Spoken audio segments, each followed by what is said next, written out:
Coming up on the House of Takes pod today, we are going to discuss the National Basketball Association as we are basically a month into the season. And yes, we will talk about the debacle, which is James Harden and the Los Angeles Clippers so far. The focus, if you will, of today's House of Takes pod is really to take a look at the surprises in the association, if you will, so far as we sit here, as I said, about a month into the season. That's what we've got coming up on the House of Takes pod today. I'm Dave DeBaugh, and thanks so much for tuning in. And if you haven't had a chance to subscribe yet, please go ahead and hit that big red subscribe button for those of you that are watching this and seeing my mug on YouTube. As for today's show, I am recording at 5 o'clock on Tuesday, November 14th. Some of the games are already underway. We are at halftime of several of the games in the association. So I want to preface that we are covering all of this before tonight's games. As for the surprises so far in the National Basketball Association to this point, I thought we would stay away from some of the obvious stuff just for a second, and we'll get to that in a moment.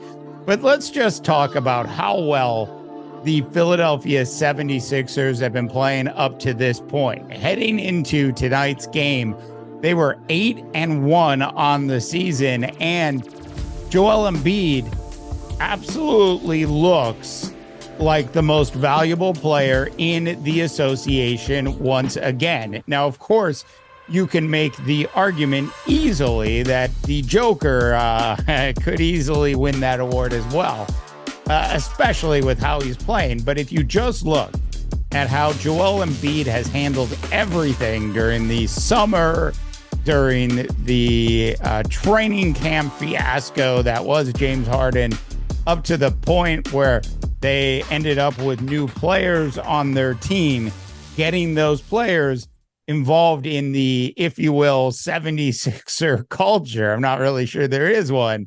At least they don't have shirts like the Miami Heat do, who have their Miami Heat culture. Look, the Miami Heat, by the way, are you surprised, North America, in any way that the Miami Heat are 6-4 after 10 games? And I think the answer to that is no. They are during the regular season a slightly better than middle of the road basketball team. It's what happens in the playoffs that ultimately matters. As for the Eastern Conference, if you take a look at the standings in the Eastern Conference, I don't know about you, but I expected a little bit more from the Detroit Pistons and Monty Williams at this point. 2-9 through 11 games is not what the Detroit Pistons were thinking when Monty took over the team.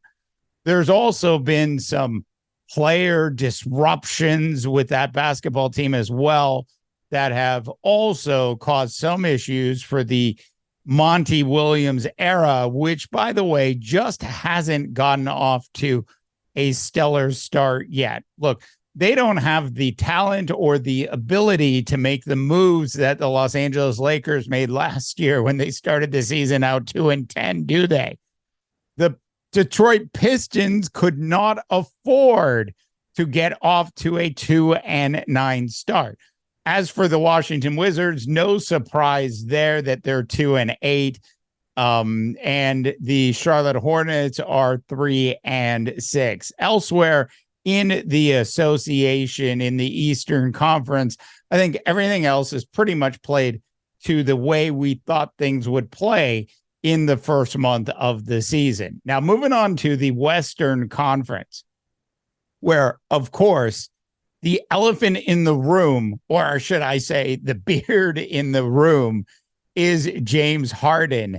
And I'm not going to be one of these guys that just goes off on James Harden and rants about how James Harden needs to take a hard look in the mirror and understand that he is part of the problem, why he hasn't succeeded in his last 3 stops in the association. I'm not going to do that.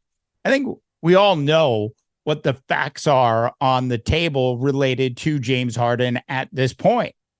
James Harden and the Los Angeles Clippers have an issue. And the issue is pretty simple, actually. And that is there's only one ball on the court. And if somebody doesn't take a step back over the course of the season, then this Los Angeles Laker team, which would be, of course, a matchup problem if they were actually able to make the playoffs, would be a very difficult thing to do if the Los Angeles Clippers can't figure out which of their 4 superstars is on a regular basis going to take a step back. Now, we all think that that person should be Russell Westbrook, but I actually think at this point that person should be James Harden. If you look at how well the Los Angeles Clippers were playing pre-James Harden joining the team, if I were Ty Lue, I would not start James Harden. I know this is radical. I know this is crazy. But for those of you that follow the National Basketball Association as closely as I do, you have to understand that team chemistry absolutely makes a difference. And while Russell Westbrook might be the correct strategy for some coaches out there, I think for Ty Lue and this Los Angeles Clipper team, the benefit here should be that the Clippers with Kawhi Leonard, Paul George, and Russell Westbrook have learned to play together. And until they learn to integrate James Harden into that mix, they might just keep on losing basketball games, which will at some point put them in a very difficult position. So if I were Ty Lue, I would go ahead and make the tough decision now and tell James, you are coming off the bench and you're running with the second team, a la Chris Paul of the Golden State Warriors. I think that makes the most sense for the Los Angeles Clippers. Look, Utah being 3-7, Memphis being 2-8, and Portland winning 3 games so far is pretty much in line with what we thought would happen entering the season. The Los Angeles Lakers being at 5-5 and currently in the 5th spot isn't terribly surprising considering the amount of injuries they've had. I will also say that this in-season tournament to this point, and I see no signs of it slowing down, has been absolutely fantastic. So much so that LeBron James wants to win $500,000. One of the guys in the National Basketball Association that, let's face it, is in the top 1% of all the players on and off the court. He is the 1% of all the players on and off the court, is motivated by a $500,000 check and is willing to play injured if he has to through a game to ensure that his team actually wins one of these games for this in-season tournament. It is an absolutely fantastic thing that the National Basketball Association has done with this. Look, I don't want to hear anything about how the NBA continues to innovate. Look, the MSL actually had this going on this year. Who's the real innovator in North America? That being said, the way they've set this up is absolutely brilliant. And so far, I love what it's actually bringing us on Tuesdays and Fridays in the month of November through December. As for like big surprises in the Western Conference, nobody's surprised by Denver. I think we're all a little surprised, though, by the Dallas Mavericks and how well they've played. Go ahead. I challenge you. Pull up that Dallas Mavericks roster.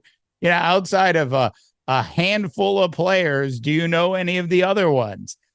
Chemistry matters. Having time for players to get used to one another, that doesn't happen at the trading deadline, sometimes makes all the difference. And that is what's happened with a slender Luka Doncic and a Kyrie Irving, who was willing to take a step back a little bit at the start of the season and has certainly come on since then. The Dallas Mavericks are a bit of a surprise sitting in the 2 spot. My Minnesota Timberwolves, you would have to say at this point, the T-Wolves are a surprise at 7-2. And it's not just the record, but it's who they've beat and how they've beaten them. Now, they play the Golden State Warriors tonight for the second game in a row. They beat them on Sunday night. Now, will I think the T-Wolves are more legitimately for real if they can beat the Warriors back-to-back on the Warriors' home court in San Francisco? I think the answer to that question would be yes, because Steve Kerr will certainly see what they did and make adjustments. And, of course, Chris Finch will as well. But this is a tournament game, which has a completely different level of intensity. So it'll be really interesting to see what happens. But yes, a surprise, as Yoda might say, are the T-Wolves so far through the first month of the season. As for the Houston Rockets, with all the money they spent, a 6-4 start seems about right, as is OKC at 6-4. And of course, De'Aaron Fox has been out, but the Kings climbed above 500 last night and are now 5-4 on the season. I want to know what you think, North America. Drop your comments in. Let me know. Thanks so much for tuning in to the House of Takes pod. I'm Dave DeBaugh, wishing you all a tremendous rest of your sports viewing day.